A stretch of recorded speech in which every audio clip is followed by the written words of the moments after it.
Hello, Yuan. Hello, Gaurav. Hi, good evening. Good evening. Hello, good evening, everyone. Welcome, friends. We will give everybody a few more minutes to join in. We already have about 85 people registered for this webinar, so that's a lot. And Juan, you'd be pleased to know that our hornbills in the Northeast and a lot of other places are doing quite well. We also have so much to learn from you. You've been the expert in this field and you've been doing a lot of work. Is it only in Philippines or is it across the world?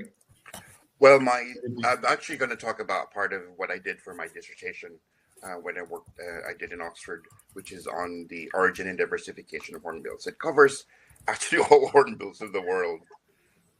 Okay. Oh, wonderful. Excellent. So, friends, let me get started. I'll quickly introduce myself. My name is Mohit Aggarwal, and I'm the founder of Asian Adventures, which is India's largest birding company. And we're doing these webinars on a regular basis to make you meet experts like Juan, Carlos. I should call you Carlos, right? Well, it's easier to call me JC, so it's easier. Okay, so JC, and to increase the knowledge levels, this deep knowledge sessions will motivate you, inspire you to work better and look at things conservation, in terms of conservation a lot better. And I have here with my colleague Gaurav Nalkur, who also heads the backend team to curate these webinars.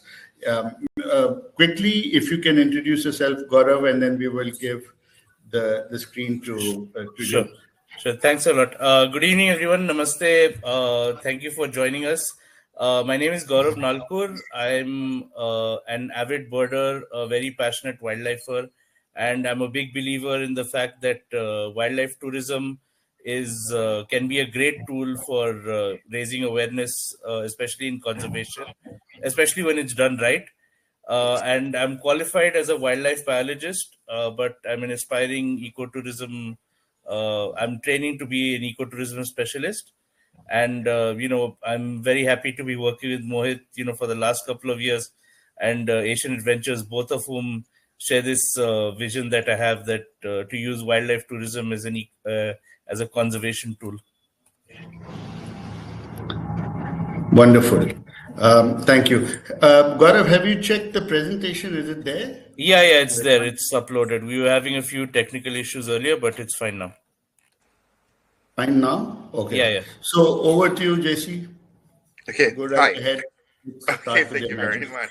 Again, thank you for the invitation. It's an amazing opportunity. Actually, I met Mohit at the Asian Bird Fair here in Manila, and we had to talk about having that webinar and about hornbills, but also about birds in general, because we love birds. And as an ornithologist, I'd like to share a bit of what we do, what I did with my study on hornbills, as well as what we do in the Philippines in terms of bird watching, because the Philippines is a mega diversity country, and it has a lot of endemic birds, and we still have kind of an issue with the taxonomy. There's also a lot of changes. I think it's the same with that of around the world in terms of our checklist. So I'll start with that part, kind of refining the checklist and how taxonomy changes. It's very dynamic. That's why I called it Avain taxonomy in flux. And then we'll go ahead with part 2, which is on a chapter what I did for my thesis in Oxford University, where I graduated in 2012. So I'll start the presentation. Again, can everybody see that?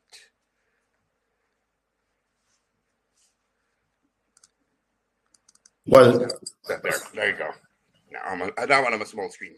Okay, so I am Juan Carlos Gonzalez. I am a professor of zoology at the University of the Philippines here in Los Baños, which is a in Laguna, which is it's about an hour, 2 hours south of Metro Manila. Of course, you know Manila as the capital of the Philippines. So I'm in the same island, which is Luzon. Of course, the Philippines has about 11 species out of about 80 kinds of 60 species of hornbill. So it's a big representation of endemic hornbill in the Philippines globally. So again, I'll start with part 1 and part 2 of my talks.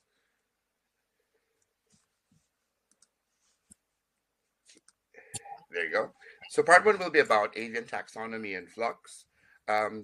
We have an amazing Philippine list, a checklist of Philippine birds. Actually, if I start out, when bird watching kind of erupted in the Philippines locally, it was because of the first field guide, which was done by Kennedy, Dickinson, Miranda, Fisher, and Gonzalez. So it was kind of that in the year 2000 when, of course, we had our first really good field guide that allowed us to be more aware of birds in the Philippines. And at that time, there were like 556 species. And now, because of those dynamic changes in taxonomy, how many years later? 25 years later, you have 700 or so species. That's an amazing jump from 556 to more than 700. Also, I am a curator of birds at the Museum of Natural History, also at UPLB. And again, thank you to Asian Adventures for inviting me to give this talk.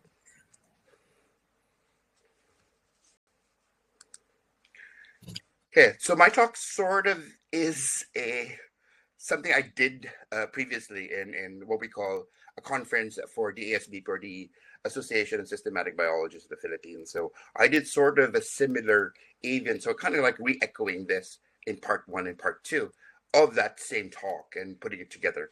For reasons that seems to be kind of a confusion in terms of how do you look at the checklist. I don't think it's the same for India, that if you look at the world checklist, there's different authorities and ends up with a different set of numbers or representations, depending on which is the accepted change, especially with these taxonomic splits, new country records. So there's a lot of involvement, especially with citizen science as bird watchers. We add or we see new island records or new country records.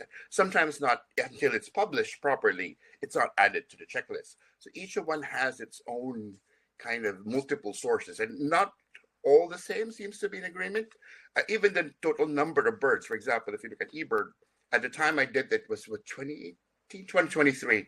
So there was about 10,906, and BirdLife has a list of about 11,188. And then of the IOC, if you look at the checklist of the IOC on world bird names, it's about 11,104. So in itself, there seems to be differences in the tally of number of species, and not occurs globally, but also in different countries like the Philippines. So if you look at it, we all kind of remember, for my generation, started with Peter's list. But of course, everything was based mostly on morphology. It was quite a long event of looking at these the global checklists from 1931 to 1987. A lot of those changes occurred because of the addition of molecular biology, where Sibley and Monroe revised the checklist of birds of the world in 1995. And of course, we follow sort of that. How do we know that the checklist is valid? We, of course, look at our references. We often follow Howard and Moore as sort of our basic references. But now, with the onset of amazing technology like the internet, we see and update ourselves almost regularly. Before it was yearly. Now we can see it almost every month. We have an update of changes in any checklist. So there is, in the Philippines, we started out with a really good annotated checklist that was published by Dickinson, Kennedy, and Parks, was in 1991, which is the checklist of the birds of the Philippines. And that's kind of started the basic list of what we have. And that also became the precursor for the field guide to the birds of the Philippines. You had 556 species. But of course, nowadays, it has jumped to about 700 or so. We'll look at the numbers a bit later. But I would cover kind of like 5 key issues. on how those changes occurred. And I think it actually is similar in terms of how it impacts not just the Philippines, but also other countries, including India, and of course, global checklist. And I think there's some sort of, once these dynamic changes occur, you have a kind of follow through impact in terms of conservation, which split species become threatened. And of course, you look at ornithology and how we think of these species culturally. So issue number one would be inconsistency of systematics across a global checklist. There are, of course, different authorities. Some would consider splitting the serpent eagle in the Philippines. So the one on the left is Spilornis chila, and the one on the right is Spilornis holospidus. But before, we didn't accept the Philippine serpent eagle. There only was a subspecies, because it's elevated. It depends on which authority accepted that split and following Philippine serpent eagle as an endemic species. So in our case, I am a member of the Wild Bird Club of the Philippines, which of course helped host the Asian Bird Fair. There is, for us, we're very fortunate because there is a committee that helps update the checklist. So we followed the Wild Bird Club of the Philippines checklist. It is updated yearly. At the moment, there's 725 species. That's 2023 checklist. Of course, we're waiting for the 2024 checklist, 2025 checklist and change. There's this level where we follow which references. So in the case of the Wild Bird Club, we follow the International Ornithological Congress, which is an authority which you see on that link, worldbirdnames.org.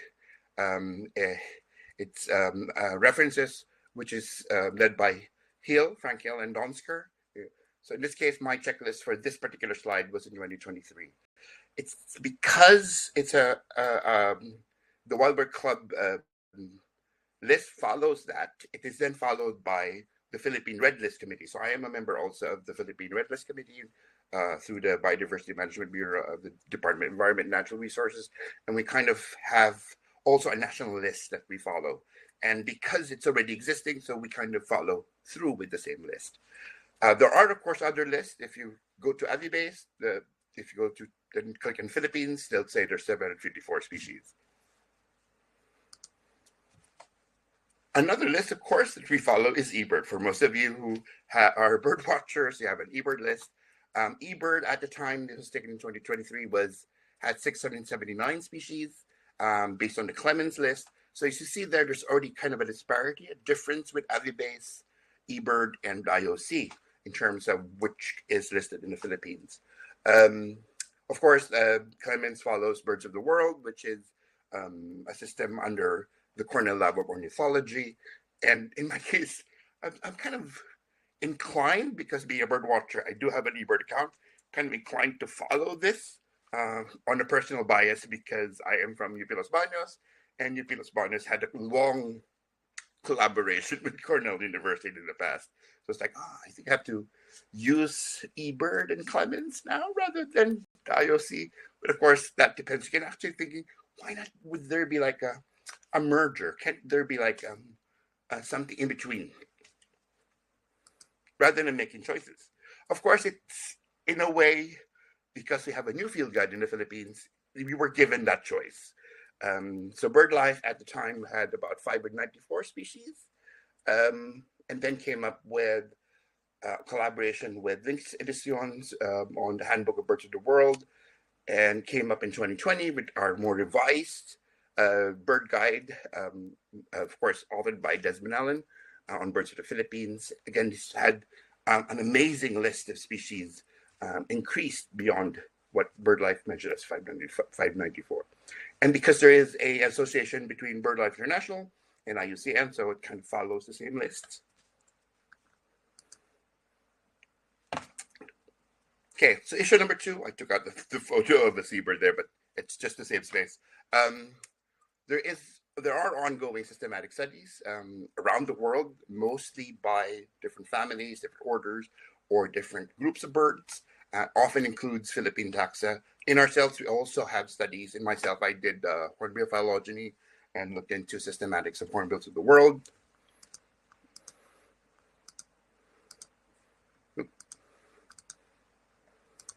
There you go. So here's an example of those of one paper that I was actually part of, which is Avain. The Avain is reanalyzing the bird checklist in terms of phylogenetics, morphology, and bioacoustics. So this is kind of an amazing paper. You can see there on the link if you want to have to look at this paper. It was a paper authored with my supervisor, Joseph Tobias of Imperial College, and he kind of put together an amazing, comprehensive checklist of birds of the world and looking into traits and morphology and how we look into evolution of these birds. But of course, there are some which are very specific to certain groups. Like in the Philippines, there is a focus on Philippine taxa. So Townsend Peterson published one in 2006. This one, if you can see there a bit clearly, there's three pictures or illustrations of a flower pecker. And this is one species with three different subspecies. And we're looking into how much they've separated enough genetically and morphologically. Is it enough to be elevated to full species? Of course, there is the BOU criteria on species limits, but there is kind of a genetic component, whether there is enough genetic distance between them, or you can do a combination of these different methods in terms of phylogeny, genetics, and then you have morphology, bioacoustics. So it's kind of interplay and making a better judgment of whether we should split species. So that is the same there with another paper by Hausner in 2018, looking into a lot of different bird groups in the Philippines, most of which, such as the babblers, the fantails, which are now being split as from subspecies and then upgrading them to full species. Even in the case of my students, who I have several students who are doing similar work, following either the BOU criteria or doing phylogenetic work or doing phylogenetic analysis to look into certain splits or certain changes in the taxonomy. So Guerra was the one who kind of added into my work on hornbills. So I had kind of following a BOU criteria on splitting certain hornbill species and subspecies in the Philippines, but the information wasn't enough because it lacked bioacoustics. So she did a study on bioacoustics to help kind of refine the comparative analysis for species limits. Forcella did a study on Cuculiformis and looking into the evolution of certain traits, including brood parasitism, but also trying to look into is the relationship of certain cuckoo species in the Philippines, like the red-crested malcoha, because it has two subspecies, whether it's enough to be elevated into a separate species. So it was interesting that there are these local student studies working on it consistently. Fabela is working now on the Philippine hang parrot. Orisa did work on the Philippine eagle owl, and of course Estrella did an amazing work on looking into the position of our Bubo philippensis, or the Philippine eagle owl, and he found out that it's actually more related to fishing owls, the kitupa, than they are to Bubo. Issue 3 is there is an ongoing edition of new country records, and this is what amazing citizen science can do, of course, by bird watchers who, of course, go throughout the different islands, and sometimes some of the Philippines being made out of more than 7,600 islands, and there's an amazing opportunity to, one bird just got flown away by a typhoon and landed into one of our islands, and of course, it's the first record of that bird since time immemorial. So it would be interesting to know which every year that what species are being added. So the kind of an influx of these new records, whether new country records or new island records. So this is a checklist that is released by Wild Bird of the Philippines every year. So you often see there which species has been added.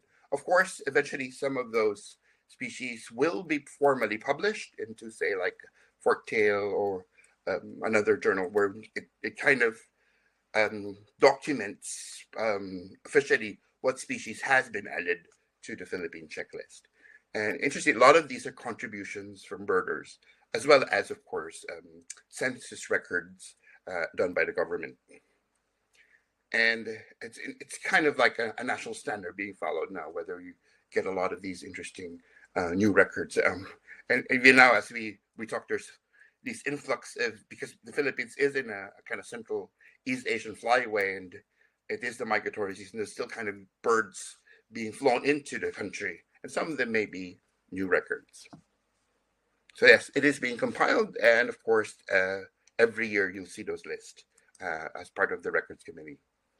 And it's interesting, it is bird watchers and bird photographers, because you need a confirmation of a photograph to get that record. And there are also census that we just finished, the Asian wetland census. There's a lot of other census, but it is a part of the migratory season, so for birds. So there's a lot of census occurring in different areas, especially for migratory birds. And there is an annual census done by the government through the DNR, through what we call the biodiversity assessment and management and monitoring system, or biodiversity monitoring system, which helps kind of monitor especially different core areas, or KBAs, key biodiversity areas, and protected areas. So simultaneously between the government, of course, and by non-government NGO, by non-government organizations or NGOs. And it's amazing. It's just citizen science contributing to that. Classic example is this. A lot of birds being photographed along the way, especially if you're on transit. Some birds being just on when you're on the boat, on a ferry, as this bird here. And of course, it occurs from north to south, which is Batanes is our northernmost islands, down to Tawi-Tawi, and from the west, from Palawan to Siargao. So here's an example. This is a dusky warbler. Actually, we were part of a seabird survey at Tubataha Reef Natural Park. And in 2023, we were at the station, which is a small little outpost in the middle of the Sulu Sea. And this dusky warbler actually came up into the station in one of the pots. And so it's a rarely recorded bird. But again, because it's being documented now, you can add it to the number of records that are making building up to, say, the rarities committee records of species being noticed throughout the year, especially during the migratory season. Yeah, alongside the dusky warbler, we also saw a white-tailed tropic bird. Issue number 4, there are no local names or common local names across the Philippines. Yes, we do have our language. It is the Filipino language. It's somewhat a mixture of different languages and dialects, but mainly Tagalog. It's also a mixture between Spanish words and Malay words. But we don't have sort of an official common local name. So you do use English names and scientific names, but never official Filipino names, because of the many dialects and languages in the Philippines. So in this case, this is a booby, and boobies we call Pato del Mar, which is, of course, adopted from Spanish. We have no idea what they're called in other languages, whether it's Cebuano, Ilocano, Kapampangan. So there's always an interesting way to document, especially now, before the older generation doesn't pass on those knowledge to the younger generations. It's a time to document those different beliefs, names, before they disappear. There are some names which we think are unanimous, whether they're consistent across the islands, and some which, of course, varies extensively across the islands. But a classic example would be the crow. It's the general name in Filipino is wak. Also because the name is onomatopoeic, meaning it's based on how the call is heard. So in the case, it calls wak, wak, wak. So hence the name wak. There is an interesting one which is for imperial pigeons we call balud or balod. It doesn't vary extensively across the different languages. It's still balod in Visayan, it's balod in Tagalog, it's balod in Ilocano. So it's interesting that it doesn't change that much in terms of language. Designing across these different languages, unfortunately, there are names that change extensively. The one on the left is a flower pecker. there is a name that they use, whether it's Anagoto, Anoyokto, Panagokto, Panayokto, in the same island. So it changes extensively. So deciding which one to use as an official local name is going to be difficult. And how do you decide it? Whether across it, of course, each language has its own use. So it would be nice to have sort of a lexicon, a listing of all these different documentations in terms of names. So what I did for hornbills during my dissertation was I tried to coalesce all the different local names and then try to decide which is the easiest one to use. And then, of course, opposite the official, the English name, we have the official Filipino name. It's sort of a suggestion in terms of what to use. And in the case of rufous hornbills are calao, which is a borrowed name from Spanish. Calao means hornbill. But for the Rhabdoterinus, or the form we would call Acerus waldeni, or Rhabdoterinus waldeni, it is the whistle hornbill. So in the Hiligaynon language, they call it dulangan. So we applied that for that particular genus or group of hornbills. So depending on where it is, so in the case of Panay, it's dulangan of Panay. In the case of Mindanao, it's dulangan of Mindanao, as you see in the photo, which is Rhabdoterinus ducocephalus. Oh, and the link to the paper is actually there. If you want to read it, it's on the enumerating the ethnological importance of Philippine hornbills. It's published on the Raffers Bulletin in Singapore. Okay, issue number 5, which is the kind of last issue in terms of our Avain taxonomy talk, implications of creating a consolidated checklist. So if you do finally decide that we have this consolidation from the different references that you have, and you also have a way to kind of merge those different references and have one single checklist that are agreed upon by all people,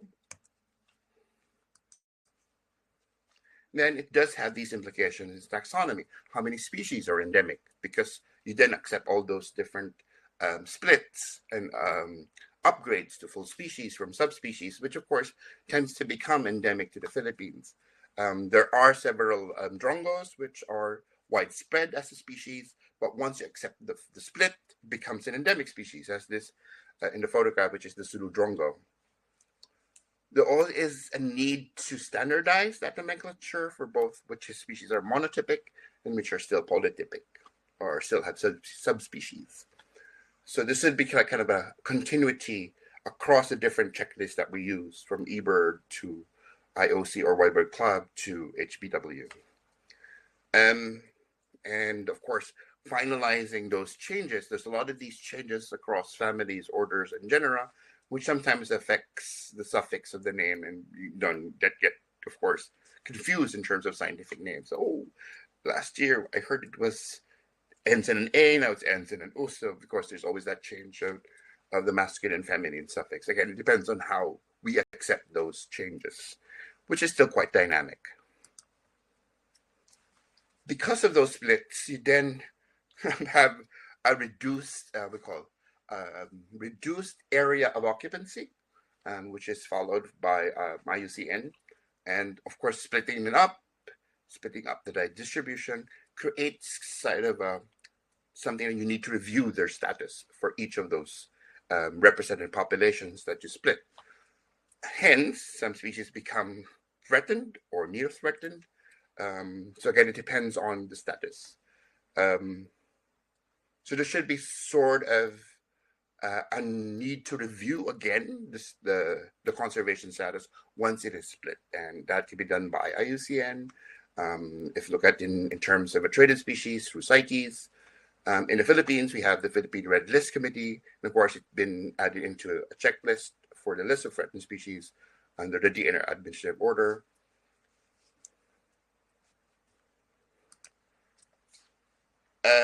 And then if you have a finalized and consolidated checklist, then it's easier to add in the other information. So you have scientific name, which is finalized, English name, which is acceptable. Then you also add in your official Filipino name. You have maybe a list of other vernacular and local names, but you there should be one which is acceptable as the official Filipino name. So can then build down into that list and create a lexicon for the other names. So it is an increasing power to have a consolidated list. So for me, that's quite a challenge, not for us ornithologists, but also to work with birders and look into how we can make use of this information properly. On an end note for this particular talk, the first part is, yes, it is still quite dynamic. I'm going to say it's not going to stop. There's still going to be changes. We're still going to add more new records. We're still going to split. There's still a lot of studies being done. So it's never going to be final. But at least you have some sort of a checklist to build up on. And sometimes resolving those changes is sometimes something you take for granted. For example, when we split up the fantail. So it used to be just the pied fantail in the Philippines, the Phidura javanica, and of course it was split up to two, Phidura nigra-turquoise, which is the Philippine pied fantail. But because the Philippines generally has kind of this biogeographic arrangement where Palawan has strong connections with the Sunda Shelf and with the Sunda Islands, such as Borneo, Sumatra, Java, and the mainland. So I'm questioning whether, yes, you're splitting nigra-turquoise for most of the Philippines, but isn't Palawan supposed to be Phidura javanica? So is anybody going to, check on? So this is the photo of a bird from Palawan. Is it javanica or is it nigra-turquoise? Something like that. Things that we shouldn't take for granted and do a more in-depth study to confirm. So now I'm going to go to a study which I am most familiar with because it's part of my dissertation. Quite a long time ago, it was completed in 2012. So I started my DPhil in Oxford in 2008 under the supervision of Ben Sheldon, Dr. Ben Sheldon, Dr. Joseph Tobias. So Ben Sheldon is in Oxford University at the time, and Joseph Tobias is now in Imperial College.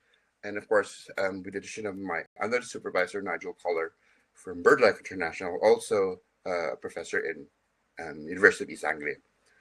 And at the time, I was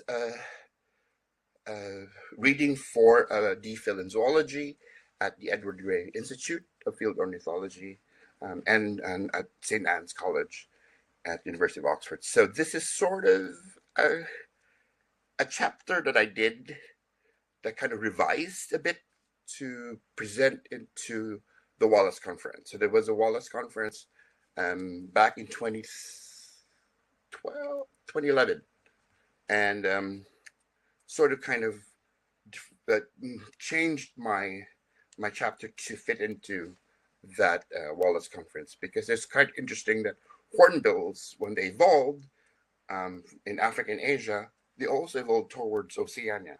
And of course, then you often think that Asian hornbills are only found in Asia. They actually extend up to the Solomon Islands. So there is that interesting spread of insular hornbills out into the Pacific.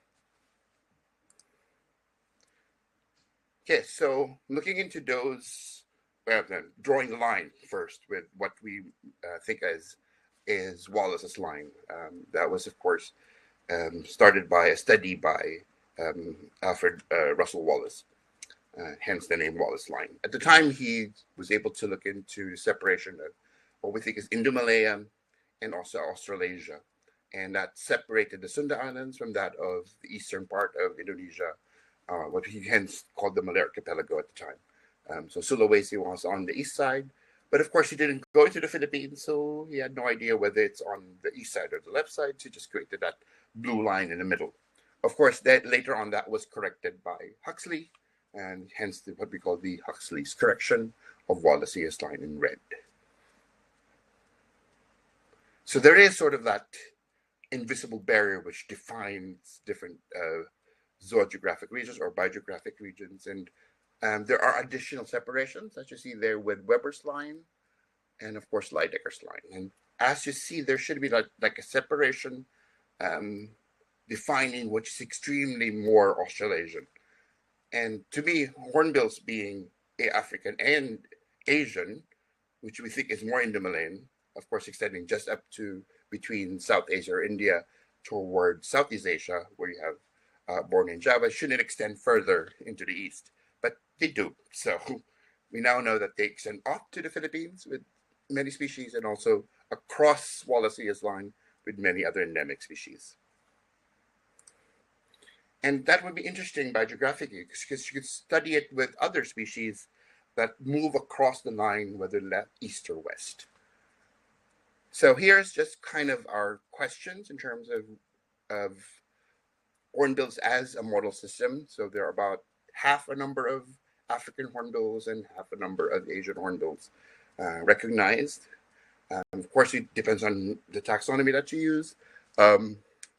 So I'm using the 61 species here just as an example from Kemp's list in 1995.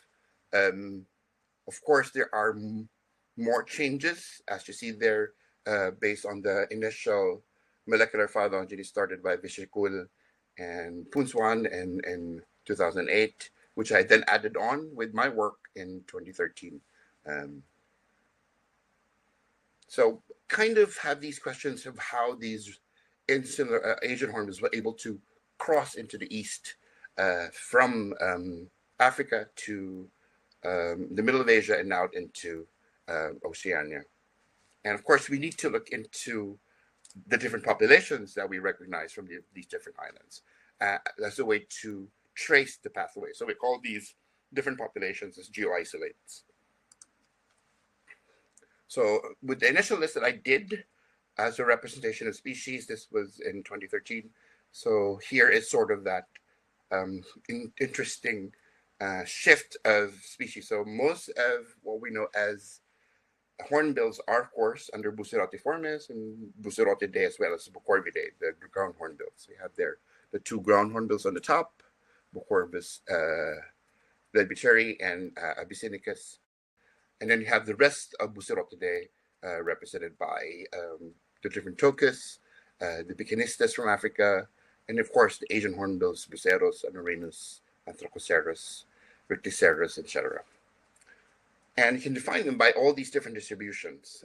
And you can see how they move across from Africa to Asia and kind of like an out of Africa evolution. And then how they disperse further from the mainland Asia into the different islands in Southeast Asia, of course, the Malay Archipelago. But I want to go a bit further. So not just a representation of the different species of hornbills of the world, but also the different populations, especially in Asia, where we have a lot of these different islands forming, especially the Philippines and the Malay Archipelago. So yeah, that was during the Miocene that they moved from Africa towards Asia, and then we'll see what happened next. Just to mind you, there are some taxonomic changes resulting from the dissertation. So if you want to have further read on it, it's on molecular phylogenetics and evolution, comparative molecular phylogeny of hornbills. And of course, there are some changes to the names. When I split up Tokus to two different clades, I had to create all the red bills into Lophoceros, and then had to change some of them, especially with Horizonceros, and of course changing the Aceros and splitting them up, putting some into the typical Ricticeros, Pedolipidas in their own, and of course the writhed hornbills into Rhabdotaurinus. I know it's quite a long name, my fault. It was so easy to spell Aceros. Now it's difficult to spell Rhabdotaurinus, especially with a double R in the middle. But yeah, it's something of a tongue twister. But this work, again, if you're interested in how we ended up changing those names, and so here are those papers. So in my case, it was difficult to.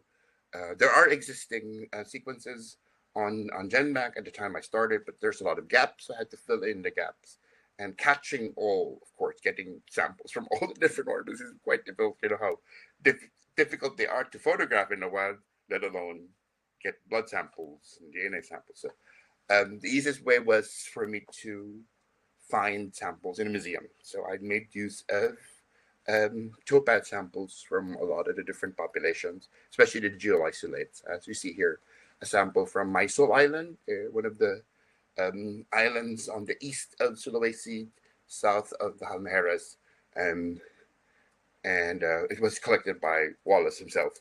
So I was able to amass a lot of representations of those geoisolates.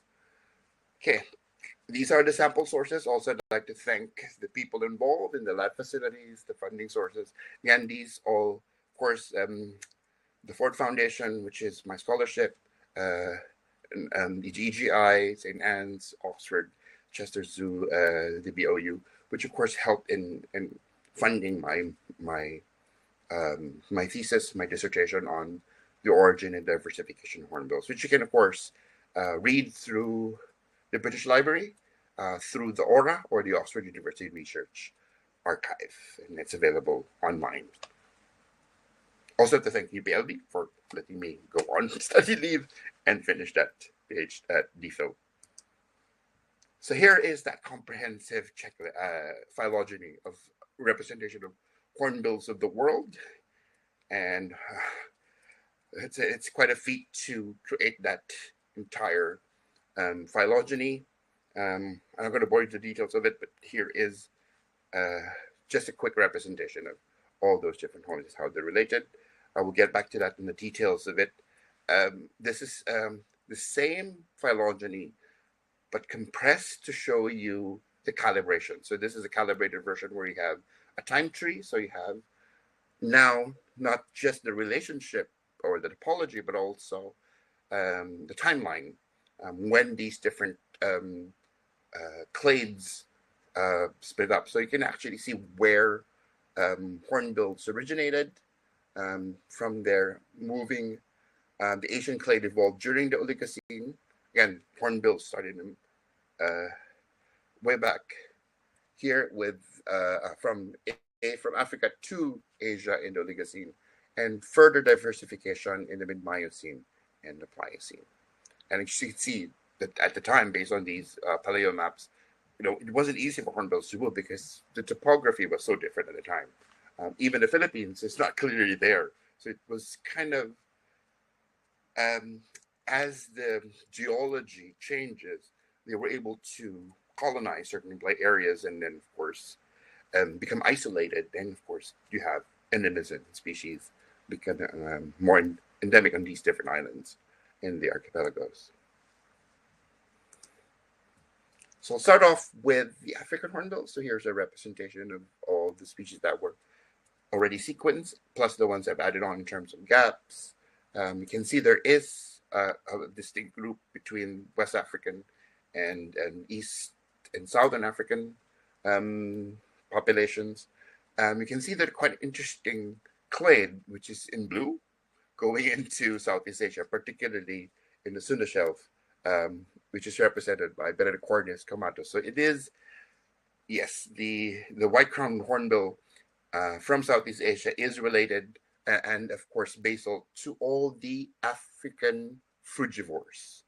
Hence, that's why they look similar to Ceratophragma and Bicanistes. So it's quite an interesting development in the clade, because when they started off moving from Africa to Asia, arising from these omnivores, which are small tocus-like hornbills, when they moved into Asia, they shifted their diet to a more frugivorous form, then went back to Africa and became these African frugivores. But an interesting kind of change in terms of biogeography as well as diet. So within Asia, I think this one more interesting part is how the arrival of these more frugivorous forms now followed through with their separation into the different forming islands in Southeast Asia. Of course, India has finished rafting, so it's already there and has already started forming the Himalayas. But then you have the Sunda Shelf kind of forming and then splitting off into what becomes Sumatra, Java, and Borneo. And from the Pacific, you have the formation of the newer islands as, of course, the Sahul moves westward and colliding with the Asian continent, forming what we know as kind of that amalgamation of what is Indo-Malayan and Australasian. And a lot of these Pacific islands, including the Philippines and part of the Malay archipelago, actually rose from the Pacific, thus providing new areas for colonization. Okay, so is it okay? Just making hope that someone's still online listening to me. And I'm still, still okay. Thank you. Yes. I've been babbling consistently just to making sure. So No, I think it was a super interesting presentation. I think some may have found it a little technical. So if anyone has any questions, please put them in the chat box, and I'll read them out.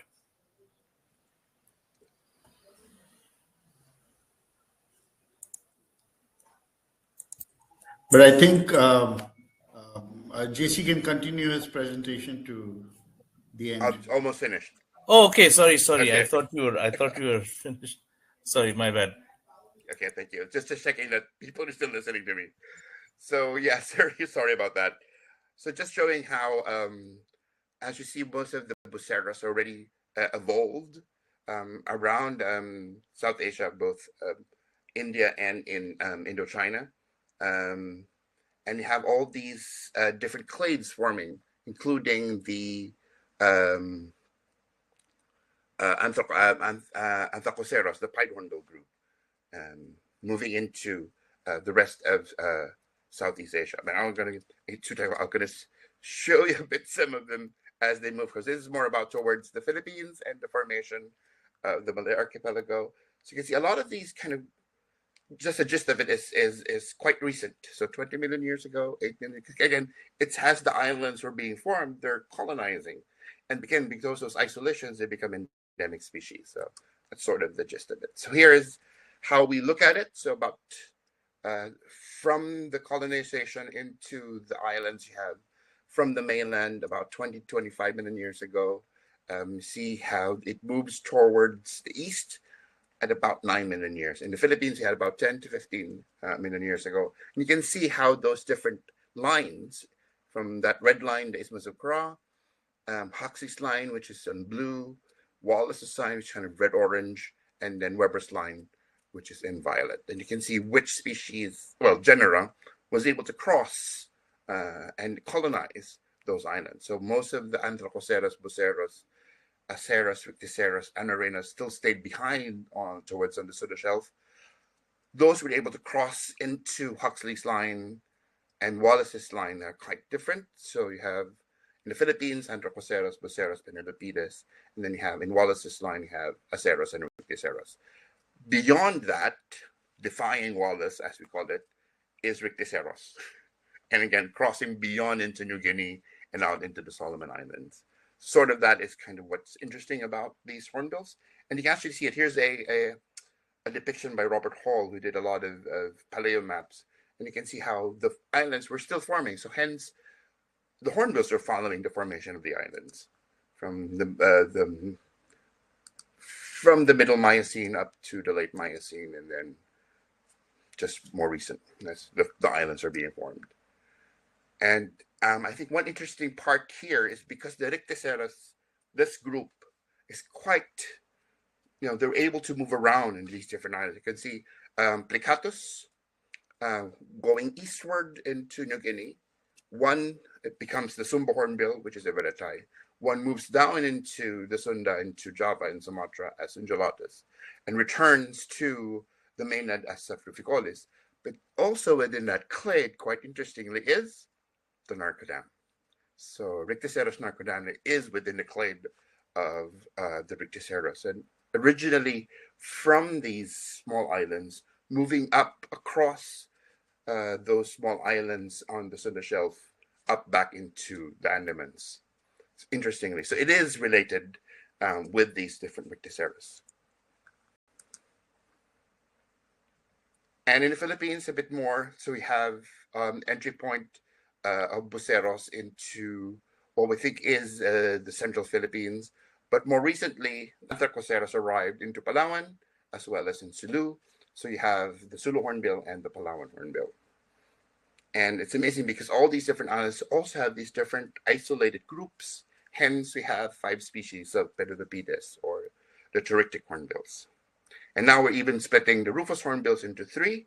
Of course, now accepted as 2, the northern and the southern Rufous hornbill. And how do we look into those splits and refining those separations? Apart from following what we call the species limits criteria of the BOU, which is by Tobias et al. In 2010, published in IBIS. There is also the genetic distance. So you can see here genetic distance between Leucocephalus and Waldeni, which follows that they are a distinct species. Same thing with Hydrocorax and Minenensis. Splitting them up defines them as distinctly genetic distance. And what's interesting here is if you look at the Plicatus, there is the Plicatus West and Plicatus East, forming some of those populations in the Solomon Islands. Again, the P distance or the genetic distance is sufficient to kind of split them up into 2 populations. And when you split up those populations, then you check their conservation status. And to conclude, again, it's amazing how you look into the evolution of hornbills from Africa to Asia and how they change their diet kind of influences how frugivity works. And also on how these lineages kind of move into the continents and then decided, oh, I want to go into these islands, and how they came up to the islands and then started this kind of radiation into many endemic species. And it's just amazing how you think about evolution works across the different habitats in the different islands and producing a multitude of different species of hornbills. Of course, we now think as lifers. And with that, again, thank you very much for the opportunity to Asian Adventures for this opportunity to share with you some of the work I've done with hornbills, as well as, of course, sharing to you about the Philippines and its biodiversity. And again, thank you, Mohit, for the invitation. Thank you very much, JC. This was absolutely brilliant. A bit too technical for most people, but people who are working on bird biology, for them it's a game-changing webinar. So friends, if you've got questions for JC, please put them in the chat box, and I'm going to read it out to him. There is one question. It says, AG is asking, what was your inspiration to study hornbills in particular? Oh, thank you very much. That is a wonderful question. When I was doing my undergrad, we had one of the stations where we study biodiversity in the wild. So we call it the University of the Philippines Land Grant, and there's this field station. And while we were doing a class in ornithology and mammalogy, this beautiful Rufous hornbill just flew in front of me, and I kind of love at first sight. I mean, Rufous hornbills are majestic. All buceros hornbills being the majestic flying hornbills that they are. Of course, you have the great Indian hornbill there, and you have the rhinoceros hornbill, which is in Malaysia. It's like, wow, a big bird with a very raucous call. It goes like, oh, oh, oh. And kind of, you get love at first sight. So I said, I'm going to study these birds. And then you realize how interesting they are. They have these different casques, how the casque evolve, these vocalizations, their unusual breathing strategy where they, of course, close they seal their nest, and then the connection with the food, the spells attached with the food you go. So again, it's a charismatic group of species. Amazing. Thank you for sharing that. There's a question from Pooja. Did you find any evidence for the dispersal route through land bridges in the Middle East? Oh yes. So actually, that was part of one of my chapters on fine-tuning what we call the interchange between Africa and Asia, and how African hornbills were able to move into Asia. Because the original paper by Mr. Shakul puts the calibration on the movement of hornbills during the Eocene. That was before India was rafting out from its in Gondwanaland into the Asian mainland. So mine is more of the aftermath. So India is already finished rafting. It's already attached to Asia. So there's no other route, but all across what we call the coastal forest. So there is evidence of coastal forest in the Middle East, from Pakistan down to the Arabian Peninsula, and across into Ethiopia. So there is evidence of data on other species like primates. So there are, at the time, because it's a long time ago, Miocene and Pleistocene, those forest sports are no longer evident now, but there is evidence of ability to cross those coastal areas. Wonderful. JC, did you ever come across Baburnama, the first Mughal king who came into India? And he was a bird watcher and a bird collector. So he had a large collection of birds, which he traveled with. And there are accounts that birders check in his accounts, travel accounts, which birds he had, and he's got, there were drawings and things like that. Did you ever come across any of that? I think maybe, I'm not really sure, but there is an amazing literature in terms of what we call bird art, especially with hornbills, because they are charismatic species.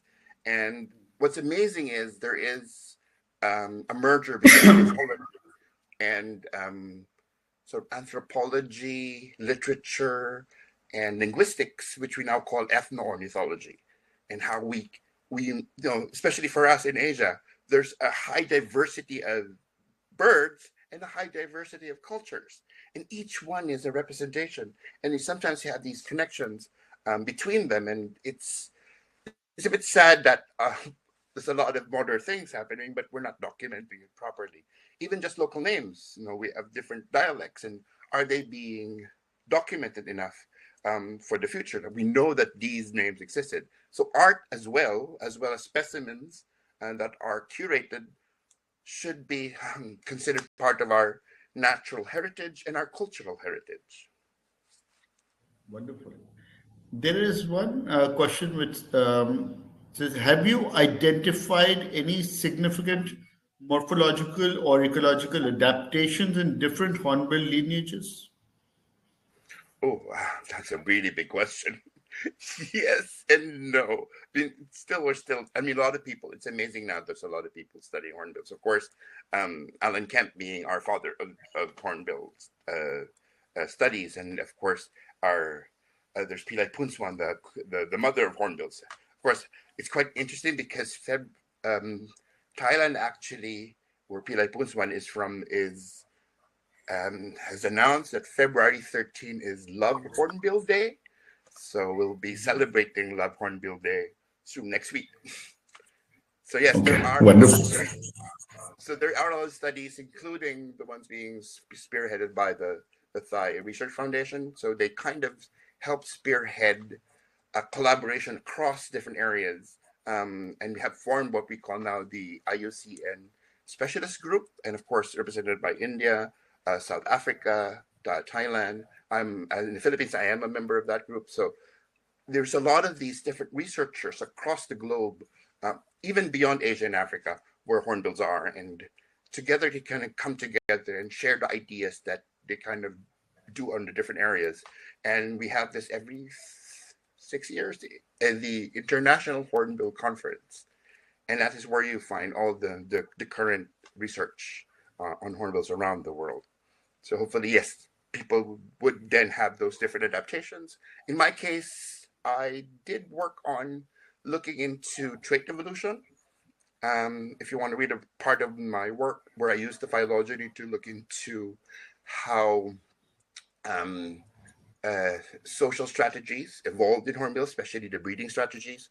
There are hornbills which are cooperative breeders, if you notice, especially in some of the hornbills where they have family groups. So because they are case-selected species, there are species that have longer lives. So it takes time for them to mature. So the juveniles, rather than, oh, I'm leaving, I'm going to have my family on my own, they're going to stay behind and help their parents raise the next set of chicks. So it's a family group helping a strategy to ensure that their survival. So we have these different evolutions across the different hornbills, which ones have a breeding strategy, which one doesn't. Then you also have the evolution of the cask, how it evolved and how is it used. So yeah, there's a lot of these studies that we need to do.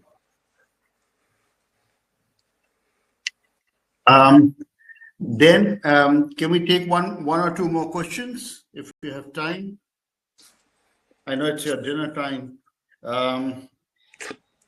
There is a question that says, has human migration and zoological quest affected the movement of hornbills across nations? Oh, that's also another interesting question. Yes, hornbills, there are hornbill studies that relate to movements across different countries, especially the ones that move across bigger areas. There's a group of Ricticeros hornbills that move across between Malaysia and Thailand. And it's one of the few feats of its amazing migration, because often you think of migratory birds, it's sandpipers, egrets, and waders, but never hornbills. But there is these different movements across, and yeah, they're still being studied now, how they're moving across and how conservation works across these different countries, and how collaboration actually can work to protect these hornbills on both sides. Wonderful. JC, do I have your permission to share your email ID? Because we can't take all the questions. And can some of the people who want to ask these questions email you? Is it possible for me to share? Yeah? Okay, great. Thank you. So friends, we're going to end the webinar with a huge thank you to JC for bringing this absolutely stunning webinar to us. We want to continue to do this regularly, and I would invite JC to come back with educating us more on hornbills, taking us through various species, and telling us, where to find what, and more easy, less scientific sort of webinar in the future. It takes a lot of time and work and effort to put these webinars together for you, for that 1 hour to happen. And I would like you to attend and follow his webinars in the future as well. And I'd like to say a huge, big dhanyavad, shukriya, thank you to JC. JC, we're friends, and we're going to be seeing you again soon. And hopefully we see you over Global Wildlife Fair, which will happen in October 2025 in New Delhi. So we'll keep you informed about that. Thank you. Thank you very much. Also, if you could follow the Facebook for IUCN Species Specialist Group for Hornbills, or the Hornbill Specialist Group, that would be wonderful. Do and follow and like their webpage. Wonderful. Thank you. Thank you for your time and all the energy that you put in, JC. Great. Thank you. Thank you very much. Thank you, my team. Thank you, Gaurav. Thank you for all those people who work behind the scene. And thank you, visitors, guests who are here to show so much respect. Thank you. Thank you, everyone, for joining us.